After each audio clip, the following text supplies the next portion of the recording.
আজ শ্রাবণ মাসের দ্বিতীয় সোমবার। এই পবিত্র দিনে ভগবান মহাদেবের চরণে শ্রদ্ধা ও ভক্তি নিবেদন করতে পেরে নিজেকে ভাগ্যবান মনে করছি। শ্রাবণ মাস মহাদেবের প্রিয় মাস, আর এই মাসের প্রতিটি সোমবারে তার পূজা করলে জীবন থেকে কষ্ট, দুঃখ এবং বাধা বিপদ দূর হয়। এই বিশ্বাস কিন্তু বহু যুগের।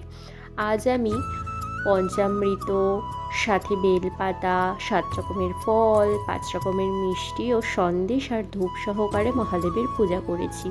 শুধু উপাচারে নয়, মনে প্রাণে তার ধ্যান করেছি, যেন তিনি আমাদের সকলকে আশীর্বাদ দেন, শান্তি, স্বাস্থ্য ও সমৃদ্ধি দেন।